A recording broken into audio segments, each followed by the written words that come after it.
नमस्कार दोस्तों, स्वागत है आपका राजंस कैरियर प्राइवेट लिमिटेड के ऑफिशियल यूट्यूब चैनल पर। मैं हूं शशिधर पांडे और आज हम यहां पर देखने जा रहे हैं संविधान विषय को। और उसके पहले आपको ये भी जानकारी होनी चाहिए कि जो संविधान विषय हम देखने जा रहे हैं वो महिला पर्यवेक्षक के सिलेबस के हिसाब से देखने जा रहे हैं और उसी को ध्यान में रखते हुए ये वीडियो बनाया जा रहा है। तो आज का जो विषय रहेगा संविधान में, पिछले वीडियो में हमने संविधान का निर्माण के बारे में जानकारी ले लिया था। अब हम देखेंगे कि जो संविधान का निर्माण हमारे संविधान निर्माताओं ने किया है उसमें उन्होंने किन किन विषयों को और कहां-कहां से शामिल किया है। तो मैंने पिछले क्लास में भी थोड़ा सा चर्चा किया था आपसे कि हमारे संविधान निर्माताओं ने जो हमारा संविधान बनाया है वर्तमान में जो दिखाई देता है आपको, वो वर्तमान में दुनिया का सबसे बड़ा लिखित संविधान है, ये आपको पता है। तो इस संविधान में एक तरह से देखा जाए तो तीन अलग अलग तरह से चीजों को उठाया गया है। अगर बात की जाए कि कहां से किस किस तरह से इस संविधान का निर्माण हुआ, तो हमको दिखाई देता है कि हमारा जो ये वर्तमान संविधान है उसमें बहुत सारे जो हिस्से हैं वो अंग्रेजों के द्वारा जो अलग अलग अधिनियम भारत में लाए गए थे उन अधिनियमों से लिए गए हैं। तो ये आपको याद रखना है। हम जो यहाँ पे चर्चा कर रहे हैं आज ये देखने जा रहे हैं कि हमारे वर्तमान भारतीय संविधान में जितने भी भाग और अनुच्छेद और अनुसूचियां हैं ये कहां से लिए गए हैं और ये जो पूरा भारतीय संविधान दिखाई देता है वो उसमें किस किस तरह के विचार शामिल हैं। तो तीन तरह के विचार हैं अगर हम देखें तो। एक तरह से पहला हमको दिखाई देता है कि अंग्रेजों ने भारत में शासन करते समय वर्ष 1773 से लेकर के हमारी आज़ादी तक बहुत सारे ऐसे अधिनियम या कानून बनाए थे जिनके माध्यम से उन्होंने भारत के लोगों को संचालित करने का या उनको नियंत्रित करने का प्रयास किया था।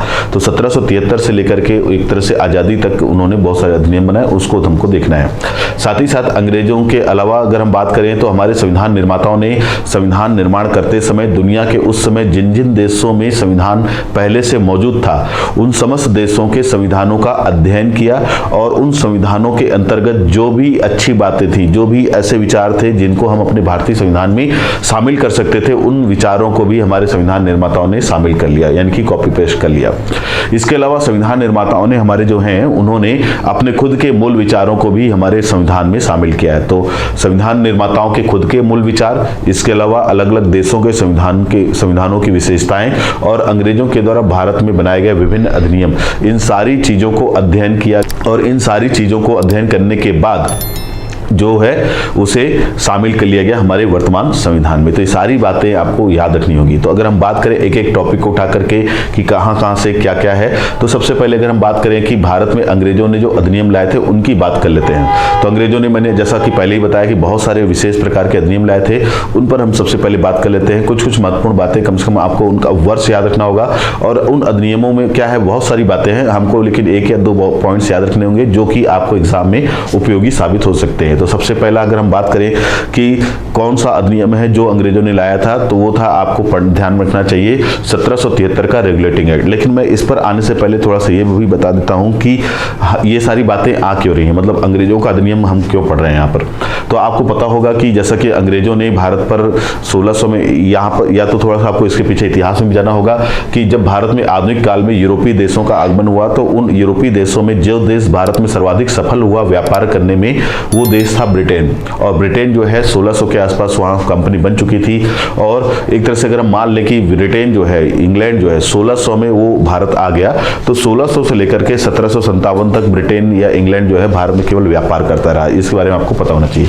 1757 के आसपास ब्रिटिश लोगों ने भारत में पहली बार एक बड़ा युद्ध लड़ा, एक तरह का उन्होंने हमला किया और वो युद्ध था कौन सा, आपको पता होगा, प्लासी का युद्ध। तो 1757 में अंग्रेजों ने भारत में एक प्रसिद्ध लड़ाई लड़ी है जिसका नाम है प्लासी की लड़ाई।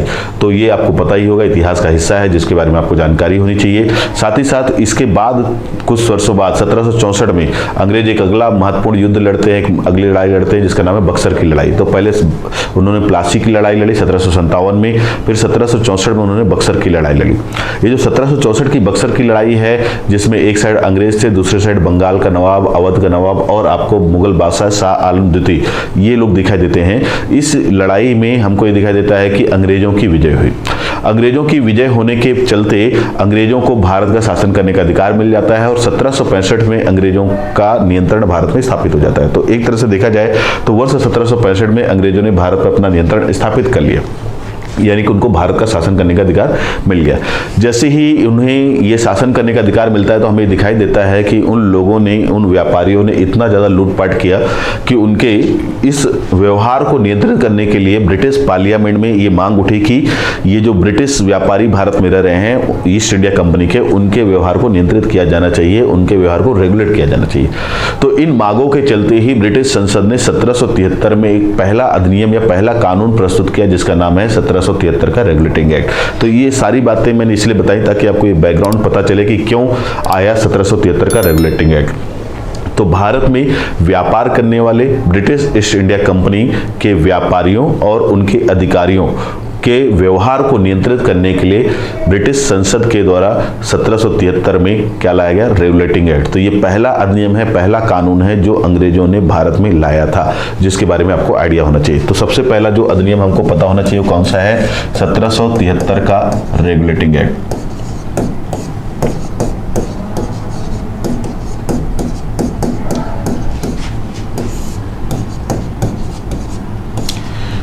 तो ये जो रेगुलेटिंग एक्ट है, मैंने जैसा कि पहले ही बताया कि पहला एक्ट है, पहला अधिनियम है जो अंग्रेजों ने भारत में लाया था। और इसकी अगर बात करें महत्वपूर्ण विशेषताओं में, तो महत्वपूर्ण विशेषता ये है कि इसके माध्यम से अंग्रेजों ने, जो इंग्लैंड की पार्लियामेंट है, उन्होंने इनके ईस्ट इंडिया कंपनी के व्यापार करने के व्यवहार को नियंत्रित किया। साथ ही साथ इस अधिनियम के माध्यम से उन्होंने एक महत्वपूर्ण घोषणा ये की कि उस समय अंग्रेजों का भारत में अलग अलग जगहों पर व्यापार था, जैसे कि बंगाल में व्यापार था, इसके अलावा मद्रास के क्षेत्र में भी व्यापार था और इसके अलावा बंबई के क्षेत्र में भी व्यापार था। और इन तीनों ही जगहों पर व्यापार करने वाले जो लोग थे उनको नियंत्रित करने के लिए एक एक प्रमुख अधिकारी हुआ करता था जिसको गवर्नर कहा जाता था। यानी कि बंगाल का अपना खुद का गवर्नर, मद्रास का गवर्नर और बंबई का गवर्नर, ऐसा हमको दिखाई देता है। तो इस अधिनियम के माध्यम से जो हमको 1773 का रेगुलेटिंग एक्ट दिखाई देता है, इस अधिनियम के माध्यम से अंग्रेजों ने क्या किया, या ब्रिटिश संसद ने एक काम किया कि मद्रास और बंबई, ध्यान रखेंगे कहां, मद्रास और बंबई के गवर्नर को बंगाल के गवर्नर के अधीन ला दिया। तो ये एक बहुत बड़ा परिवर्तन किया कि बंगाल के गवर्नर को बड़ा कर दिया और बंबई और मद्रास के गवर्नर को उसके अधीन कर दिया। साथ ही साथ इसी अधिनियम के माध्यम से उन्होंने, यानी कि अंग्रेजों ने बंगाल के गवर्नर का पद नाम परिवर्तित करके उसको क्या दे दिया, बंगाल का गवर्नर जनरल। तो ये एक बहुत महत्वपूर्ण परिवर्तन है जो कोई ध्यान रखेंगे कि इस अधिनियम के माध्यम से अंग्रेजों ने क्या किया कि बंगाल में एक नया पद बना दिया जिसका नाम है बंगाल का गवर्नर जनरल। और ये जो बंगाल का गवर्नर जनरल होता था, वास्तव में एक तरह से ये पूरे भारत का गवर्नर जनरल था, लेकिन इसके पद का नाम क्या था, बंगाल का गवर्नर जनरल। तो ये आपको याद रखना होगा। और इस पद पर पहला व्यक्ति जो हमको दिखाई देता है कौन है, वो वॉरेन हेस्टिंग्स। तो वॉरेन हेस्टिंग्स जो है वो इस पद पर बैठने वाला पहला व्यक्ति दिखाई देता है और उसे ही क्या कहा गया, बंगाल का पहला गवर्नर जनरल। तो ये एक महत्वपूर्ण तथ्य है इस अधिनियम से जुड़ा हुआ जो एग्जाम में आता है। इसके बाद इसके अलावा अगर और बात करें कि इस अधिनियम की क्या विशेषताएं हैं, तो इसी अधिनियम के द्वारा 1774 में, तो ये वर्ष थोड़ा ध्यान रखेंगे कि कौन सा वर्ष है, 1774। तो ये आपके दिमाग में होना चाहिए कि अंग्रेजों ने 1774 में क्या किया, कलकत्ता में, कहां पर, कलकत्ता में एक सुप्रीम कोर्ट की स्थापना कर दी।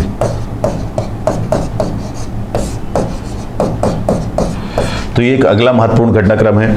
तो ये जो 1773 का रेगुलेटिंग एक्ट बहुत महत्वपूर्ण है। इसके तहत एक महत्वपूर्ण प्रश्न जो ये आता है कि बंगाल का पहला गवर्नर जनरल कौन, तो वॉरेन हेस्टिंग्स। और इसके अलावा एक और महत्वपूर्ण प्रश्न आता है कि इसी अधिनियम या एक्ट के माध्यम से अंग्रेजों ने 1774 में कलकत्ता में एक सुप्रीम कोर्ट की स्थापना की। साथ ही साथ ये भी याद रखेंगे कि कभी कभी ये भी पूछा जाता है कि जो सुप्रीम कोर्ट था उसके पहले मुख्य न्यायाधीश कौन थे, तो उसके पहले मुख्य न्यायाधीश थे कौन, सर एलिजाह एम्पे। तो ये भी एक आपको प्रश्न है जो ध्यान में रखना होगा कि सर एलिजाह एम्पे को इस सुप्रीम कोर्ट का पहला क्या बनाया गया, मुख्य न्यायाधीश। तो ये दो क्वेश्चन जो है वो इस अधिनियम से बनते हैं और आपको इस पे ध्यान रखना चाहिए। अगर हम बात करें इसके आगे जो लाए गए अधिनियम हैं, तो इनमें फिर अलग अलग कई सारे अधिनियम लाए गए, जैसे कि 1784 का अधिनियम, इसके अलावा आपको दिखाई देगा 1793 का अधिनियम, इसके अलावा दिखाई देगा आपको 1813 का अधिनियम। अगर हम बात करें अगले महत्वपूर्ण अधिनियम में जैसे प्रश्न बनता है आपको, तो है 1813 का अधिनियम। 1813 का जो अधिनियम है उसको बोला जाता है चार्टर एक्ट ऑफ 1813। तो ये भी आपको थोड़ा सा महत्वपूर्ण हो जाता है, इससे भी प्रश्न बनता है। क्या है? चार्टर एक्ट 1813, 1813 में लाया गया था ये अधिनियम। इस अधिनियम की अगर विशेषता की बात करें तो इस अधिनियम के माध्यम से ब्रिटिश संसद ने एक जो महत्वपूर्ण परिवर्तन किया वो ये किया कि उन लोगों ने, ब्रिटिश संसद ने भारत में व्यापार कर रही कौन सी कंपनी? East India company. तो भारत में व्यापार कर रही east India, British east India company के व्यापारिक एकाधिकारों पर नियंत्रण स्थापित किया। तो व्यापारिक जो एकाधिकार थे, व्यापारिक एकाधिकार का मतलब है यहां पर मोनोपोली।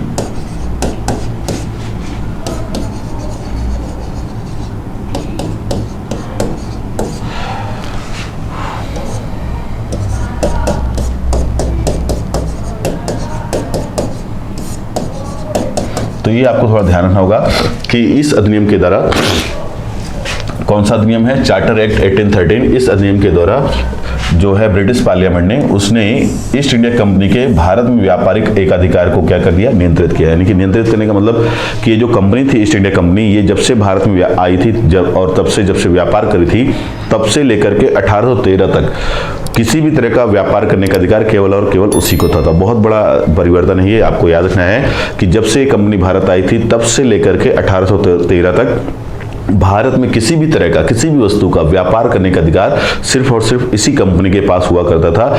इस एकाधिकार को, इस तरह के अधिकार को हम लोग एकाधिकार बोलते हैं। तो इस एकाधिकार को पहली बार जब समाप्त किया गया तो वर्ष कौन सा है? 1813। तो ये आपको जरूर ध्यान रखना होगा, ये एक महत्वपूर्ण परिवर्तन है बस। लेकिन यहाँ पर क्या दो चीजों को छोड़ दिया गया था। एक है कि कंपनी का चाय का व्यापार, किस चीज का? चाय का व्यापार करने का एकाधिकार, तो ये ध्यान रखेंगे। और चीन के साथ, चाइना जिसको बोलते हैं, तो चीन के साथ व्यापार, तो ये थोड़ा ध्यान रखना होगा कि किन दो चीजों को छोड़ा गया।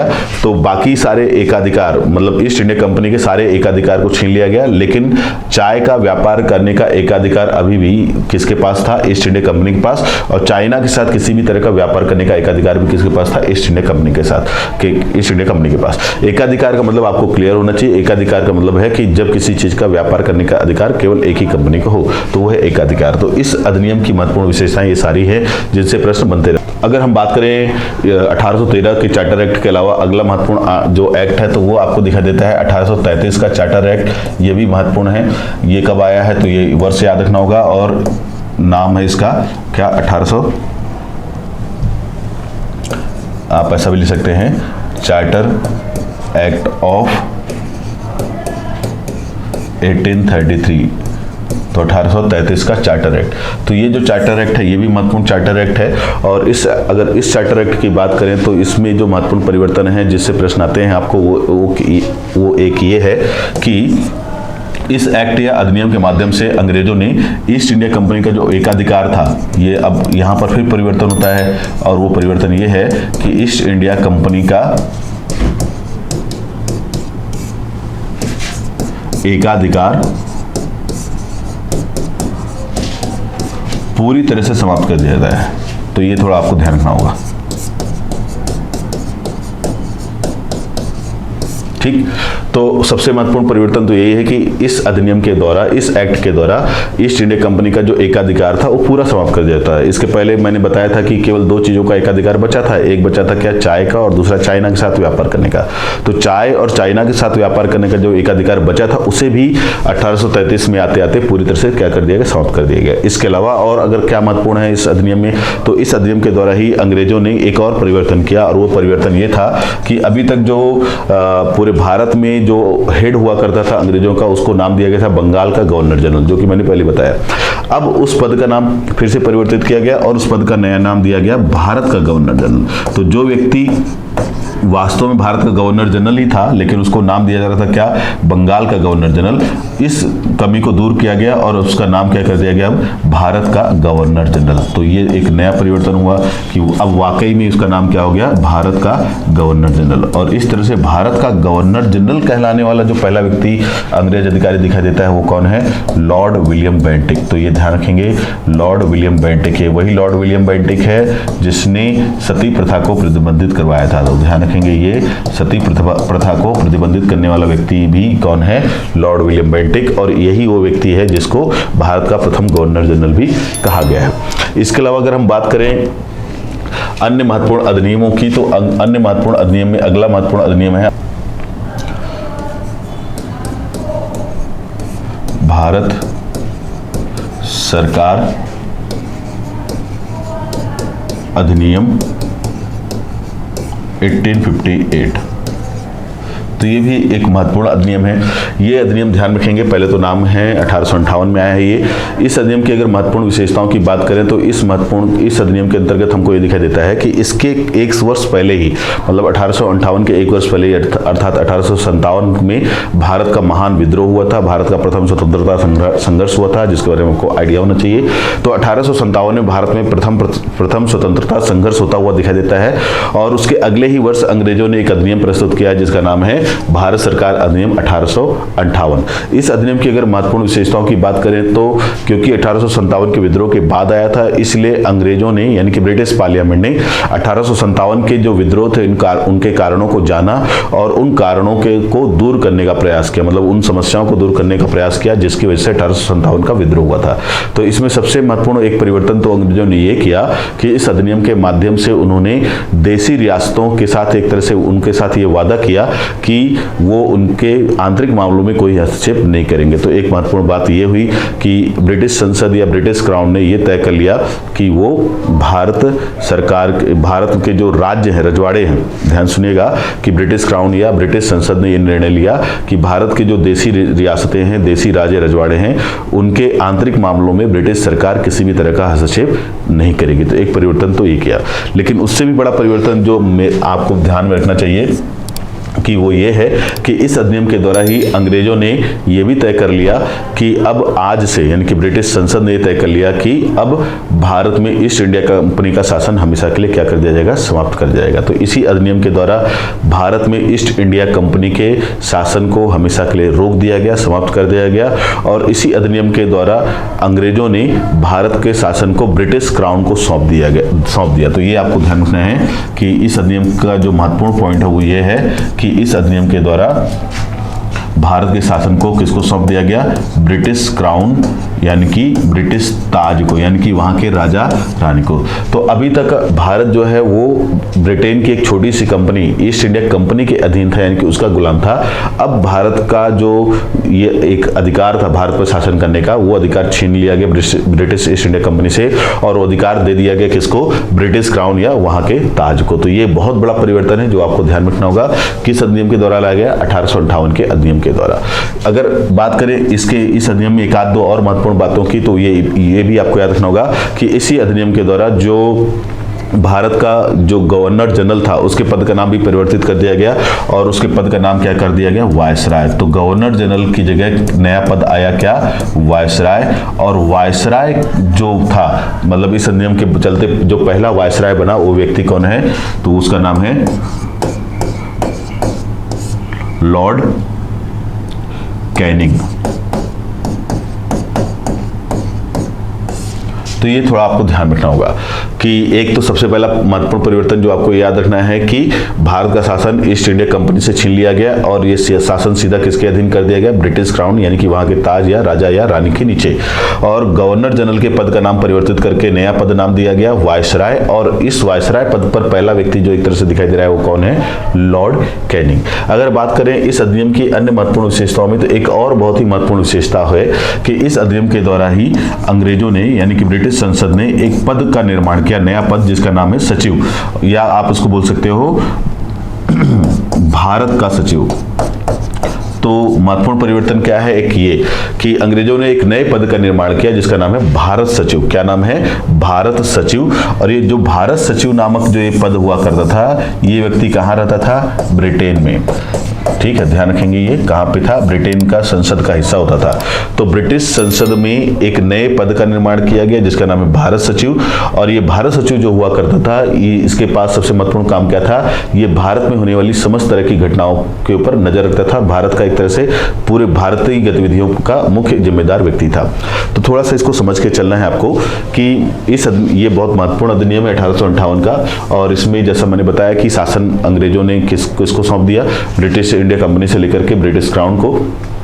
तो उसी के साथ साथ ब्रिटिश संसद ने एक नया पद बनाया भारत में और उस पद का नाम है भारत सचिव।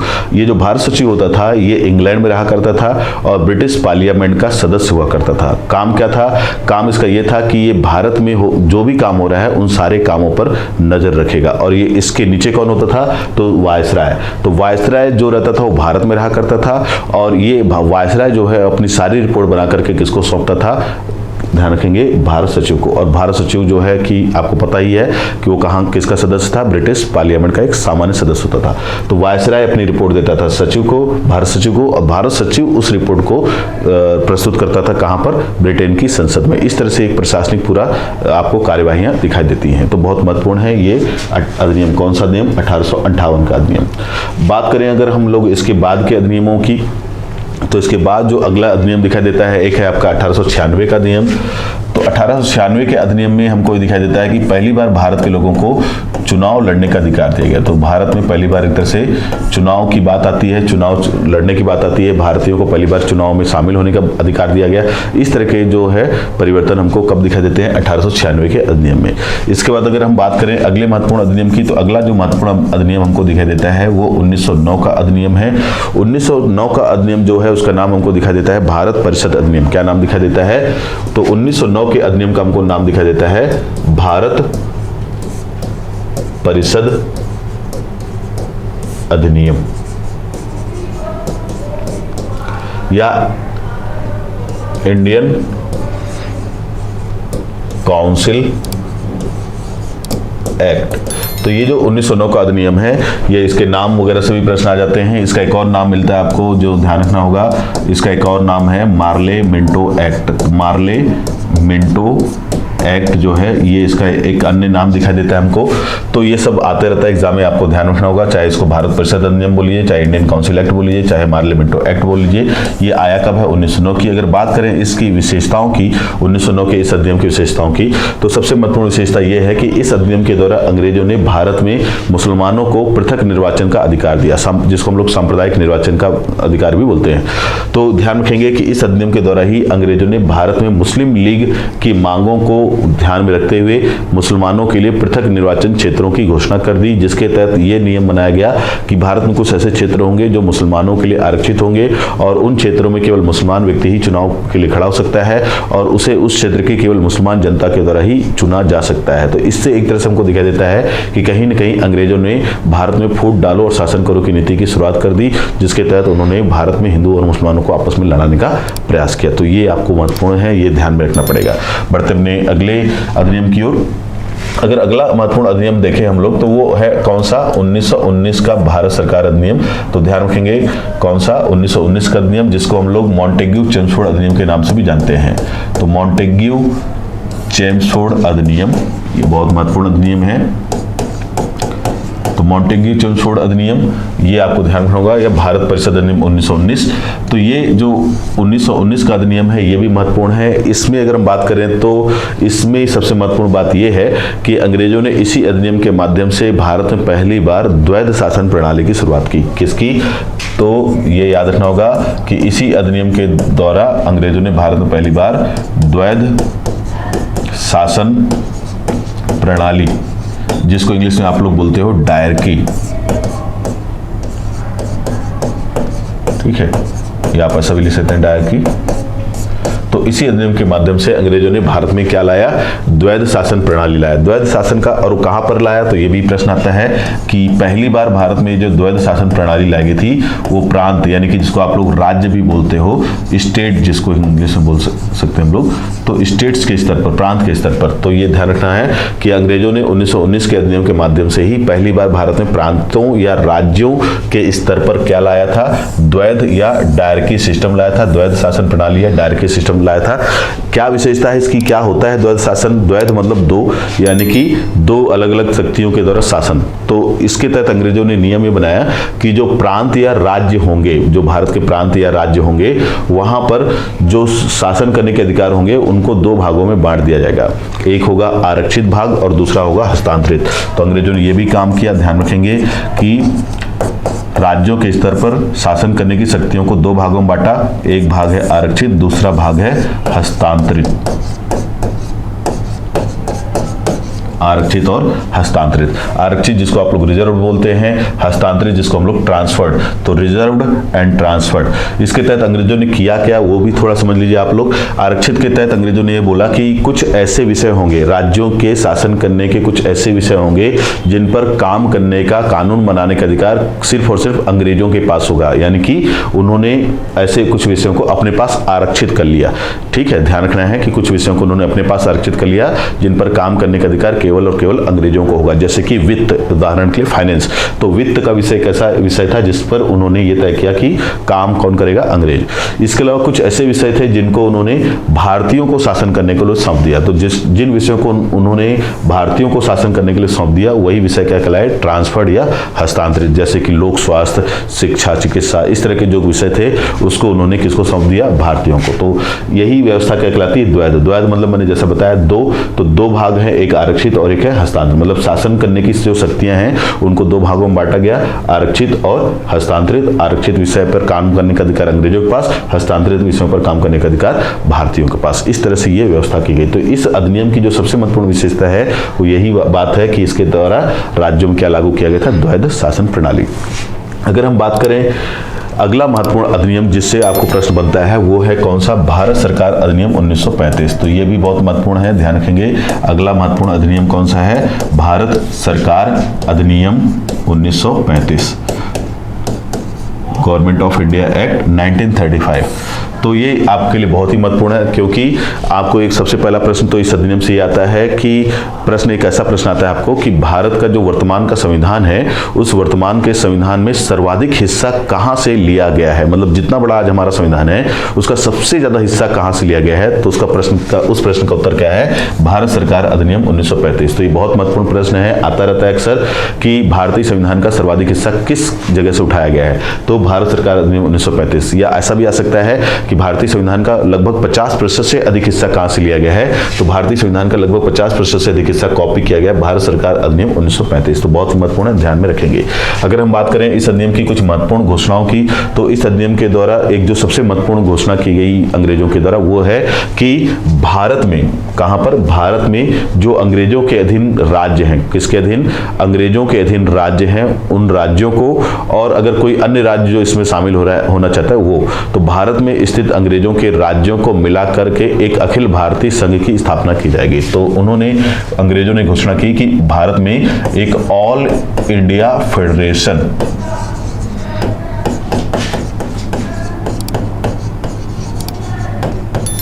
एक ऑल इंडिया क्या बनाया जाएगा? फेडरेशन बनाया जाएगा जिसमें भारत में अंग्रेजों के अधीन आने वाले राज्यों और उन देशी रियासतों को शामिल किया जाएगा जो इसमें शामिल होना चाहते। तो इन सभी को मिला करके क्या बनाया जाएगा? एक अखिल भारतीय संघ या ऑल इंडिया फेडरेशन। तो दोनों याद रखेंगे, ऑल इंडिया फेडरेशन या हिंदी में अखिल भारतीय संघ। तो जो आज हम हैं क्या? अखिल भारतीय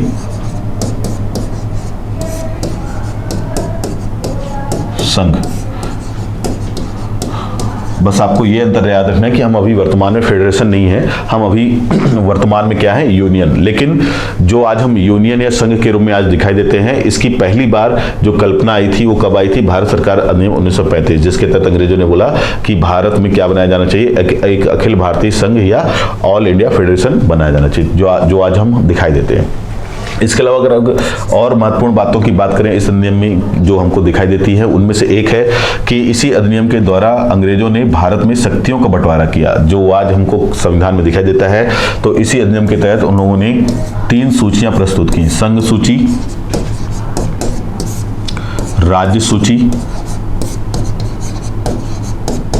और समवर्ती सूची। तो अगर हम जैसे आगे पढ़ेंगे भारतीय संविधान तो उसमें हमको दिखाई देगा कि भारत में कुल 12 अनुसूचियां हैं भारतीय संविधान में। भारतीय संविधान की 12 अनुसूची में जो 7वें नंबर की अनुसूची है उसमें हमको वर्तमान में 3 सूचियां दिखाई देती हैं, संघ सूची, राज्य सूची और समवर्ती सूची, यूनियन लिस्ट, स्टेट लिस्ट और कंकरेंट लिस्ट। तो ये जो यूनियन लिस्ट, स्टेट लिस्ट और कंकरेंट लिस्ट यानी कि संघ, राज्य और समवर्ती सूची जो हमें आज दिखाई दे रही है संविधान की 7वीं अनुसूची में, इस चीज का जो वर्णन है वो पहले ही कर दिया गया था। किसमें? तो भारत सरकार अधिनियम 1935 में इसको पहले से ही कर दिया गया था। इसको आपको याद रखना होगा। संघ सूची का मतलब है वो सूची जिस पर काम करने का, सूची मतलब है लिस्ट, लिस्ट जैसे सामान का लिस्ट होता है वैसी सूची का मतलब भी वही है।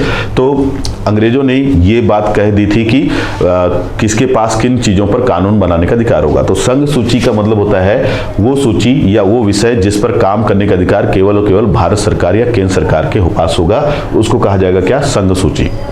इसके अलावा अंग्रेजों ने यह बोला कि जिन विषयों पर काम करने का अधिकार राज्यों के पास होगा उससे शामिल किया जाएगा राज्य सूची। तो ये थोड़ा ध्यान रखना होगा कि जिन विषयों पर काम करने का अधिकार केंद्र सरकार के पास होता है, अभी अगर आज के हिसाब से बात करें तो उनको कहा जाता है संघ सूची। जिन विषयों पर काम करने का अधिकार राज्य सरकारों के पास होता है उसको हम लोग बोलते हैं राज्य सूची। और ऐसे विषय जिन पर केंद्र सरकार और राज्य सरकार, संघ सरकार और राज्य सरकार दोनों ही काम कर सकती हैं उसे हम लोग क्या बोलते हैं? समवर्ती सूची। तो 3 तरह की सूचियां हैं, केंद्र काम कर सके, संघ सरकार काम कर सके तो संघ सूची, राज्य सरकार काम कर सके तो राज्य सूची, और दोनों ही किसी विषय पर कानून बना सके तो वो है समवर्ती सूची। तो इसको हम लोग अनुसूचियों के अंतर्गत बाद में थोड़ा सा समझ लेंगे और डिटेल। तो ये 2 महत्वपूर्ण चीजें हैं इस अधिनियम की। एक तो ये कि एक अखिल भारतीय संघ का निर्माण, इसके अलावा क्या केंद्र और राज्यों के बीच शक्तियों का जो बंटवारा है वो कर दिया गया संघ सूची और राज्य सूची के रूप में। साथ ही साथ हमको समवर्ती सूची का भी अस्तित्व वहां पर दिखाई देता है। इसी अधिनियम के तहत ये भी दिखाई देता है कि अंग्रेजों ने भारत में आपको सुप्रीम कोर्ट की स्थापना की। तो सुप्रीम कोर्ट की भी स्थापना इसी अधिनियम के माध्यम से की गई है। तो ये सारी विशेषताएं किस अधिनियम की हैं? भारत सरकार अधिनियम 1935। तो ये यहाँ पर जो हमने यहाँ पे जितनी भी चर्चा की है अलग अलग अधिनियमों की, ये सारे अधिनियम बड़े ही महत्वपूर्ण हैं और इन सारे ही अधिनियमों से किसी न किसी तरह के कोई ना कोई प्रश्न बनते रहते हैं जो आपको ध्यान में रखने चाहिए। तो ये जो सारी जानकारियां अभी हमने यहाँ पर देखी हैं अधिनियमों से जुड़ी हुई सारी जानकारियां बड़ी महत्वपूर्ण हैं। लेकिन हमको यहाँ पर थोड़ा ये भी जान लेना है कि जैसा मैंने बताया कि हमारे संविधान बनाने वालों ने अंग्रेजों के द्वारा बनाए गए अधिनियमों से जो महत्वपूर्ण बातें हैं उनको तो ली ही हैं, लेकिन इसके अलावा अलग अलग देशों के संविधानों से भी बहुत सारी महत्वपूर्ण विशेषताओं को हमारे वर्तमान भारतीय संविधान में शामिल किया गया है। तो जरा उनको भी देख लेते हैं कि कहाँ से क्या लिया गया, हल्का सा चर्चा कर लेते हैं। अगर हम बात करें कि जैसे कि यूएसए है, तो यूएसए जिसको आप लोग अमेरिका बोलते हो, तो वहां से जो लिए गए विचारों में सबसे महत्वपूर्ण विचार है क्या है? तो वो है मौलिक अधिकार। तो मौलिक अधिकारों का जो विचार है वो कहाँ से लिया गया है ये आपको ध्यान रखना होगा। तो मौलिक अधिकार का जो विचार जिसको हम लोग फंडामेंटल राइट्स बोलते हैं, ये विचार जो है हमने कॉपी किया है, एक तरह से उठाया है। कहाँ से? अमेरिका से। इसके अलावा भारत में राष्ट्रपति का पद जो है उसको हमने कहाँ से लिया है? ध्यान रखेंगे, अमेरिका से। इसके अलावा राष्ट्रपति पर महाभियोग की जो प्रक्रिया है उसको भी हमने कहाँ से लिया है? अमेरिका से। तो ये अमेरिका से ली गई कुछ महत्वपूर्ण बातें। अगर हम बात करें इंग्लैंड या ब्रिटेन के संविधान से, तो इंग्लैंड या ब्रिटेन के संविधान से जो बातें हमने अपने संविधान में शामिल की है उनमें सबसे महत्वपूर्ण क्या है? संसदीय शासन प्रणाली। तो जो आज हमारे देश में संसदीय शासन प्रणाली दिखाई देती है, क्या दिखाई देती है? संसदीय शासन प्रणाली, जिसके तहत हमको लोकसभा, राज्यसभा और राष्ट्रपति की व्यवस्था दिखाई देती है। तो ये जो वर्तमान समय में हमारे देश में संसदीय शासन प्रणाली दिखाई देती है वो कहाँ से हमने उठाई है, कहाँ से कॉपी किया है? ब्रिटेन या इंग्लैंड से। इसके अलावा एकल नागरिकता का विचार। कौन सा विचार? एकल नागरिकता। इसका मतलब होता है कि अगर आप भारत में कहीं भी रहिए, केवल आप भारत के नागरिक कहलाएंगे। तो इस तरह का विचार क्या कहलाता है? एकल नागरिकता। और ये एकल नागरिकता का विचार भी हमने कहाँ से लिया है? ब्रिटेन से लिया है। इसके अलावा अगर हम अगले देश की बात करें तो अगला देश कोई भी ले सकते हैं आप, जैसे कि आयरलैंड। तो आयरलैंड भी एक यूरोपीय देश है। यहां से हमने जो सबसे महत्वपूर्ण चीज ली है वो है राज्य के नीति निदेशक तत्व, जिसको आप लोग इंग्लिश में बोलते हैं directive principles of state policy. तो राज्य के नीति निदेशक जो तत्व हैं, नीति निदेशक तत्व, तो ये थोड़ा ध्यान रखेंगे, नीति निदेशक तत्व। तो राज्य के नीति निदेशक तत्व यानी कि directive principles of state policy, इसका विचार हमने कहां से लिया है? आयरलैंड से। तो ये भी महत्वपूर्ण हो जाता है। इसके अलावा अगर हम बात करें पूर्व सोवियत संघ, या जिसको हम लोग रूस भी बोलते हैं, तो पूर्व सोवियत संघ या रूस से हमने अपने संविधान में शामिल किया है क्या? मौलिक कर्तव्य, जिसको आप लोग फंडामेंटल ड्यूटीज बोलते हैं। तो मौलिक कर्तव्य का विचार हमने कहाँ से लिया है, ये आपको पता होना चाहिए। ठीक, इसके अलावा हम अगर बात करें कि कनाडा, तो कनाडा से हमने क्या लिया है? कनाडा से हमने लिया है संघीय शासन प्रणाली। जो आज हमारे देश में संघ शासन है, तो संघीय शासन प्रणाली का विचार जो हमने कहाँ से उठाया है? ये उठाया हमने कनाडा से। इसके अलावा अगर हम बात करें जर्मनी से, तो जर्मनी से हमने आपातकाल का विचार उठाया है। आपातकाल जो कि हमारे देश में 3 तरह के दिखाई देते हैं, 352, 356 और 360। और ये भी कभी कभी पूछ लिया जाता है कि जर्मनी के उस संविधान का नाम क्या है? तो जर्मनी के संविधान का नाम है वाइमर संविधान, और उसी संविधान में दिया है आपातकाल का विचार, और उसी संविधान को हमने उठा लिया है कहाँ से? मतलब जर्मनी के वाइमर संविधान से हमने आपातकाल के संविधान विचार को उठाया और अपने संविधान में स्थान दे दिया है। अगर हम बात करें दक्षिण अफ्रीका के संविधान से, तो दक्षिण अफ्रीका का जो संविधान है, उस संविधान से हमने उठाया है क्या? संविधान संशोधन का विचार। हमारे संविधान में किसी भी प्रकार का संशोधन हो सकता है, ध्यान रखेंगे, किसी भी प्रकार का संशोधन हो सकता है हमारे संविधान में, चाहे कि आप कोई भी नया चीज जोड़ भी सकते हैं उसमें और कोई भी पुरानी चीज को हटा भी सकते हैं। तो हमारे संविधान में कुछ नया जोड़ा भी जा सकता है, कुछ पुराना हटाया भी जा सकता है। इसी को हम लोग बोलते हैं क्या? संविधान संशोधन। और इसका विचार हमने कहाँ से लिया है? दक्षिण अफ्रीका के संविधान से। तो ये कुछ महत्वपूर्ण देश हैं जिनसे हमने अलग अलग प्रकार के विचार अपनाए हैं अपने संविधान में और उनको शामिल कर लिया है। तो इनसे भी प्रश्न बनते हैं जिनको आपको ध्यान रखना होगा। और ये आज जो हमने पहले बात की थी शुरुआत में इस टॉपिक को शुरू करने से पहले कि कहाँ से किस किस प्रकार से हमारा संविधान बना है, तब तो शुरुआत में ही मैंने बताया था कि हमारा संविधान जो है उसमें विदेशों के संविधानों की अच्छी बातों को शामिल किया गया, जिसके बारे में मैं यहाँ पे चर्चा की है। इसके अलावा अंग्रेजों के द्वारा अलग अलग जो अधिनियम बनाए गए थे उनके विचारों को भी शामिल किया गया, तो उसको हमने पहले देख लिया। और इसके अलावा हमारे संविधान बनाने वाले जो लोग थे, जो निर्माता थे उसके, उनके खुद के अपने मौलिक विचार थे, उनको भी इसमें शामिल किया गया। तो इस प्रकार से क्या बनता है? हमारा संविधान बना है, जो कि आपको ध्यान में रखना होगा।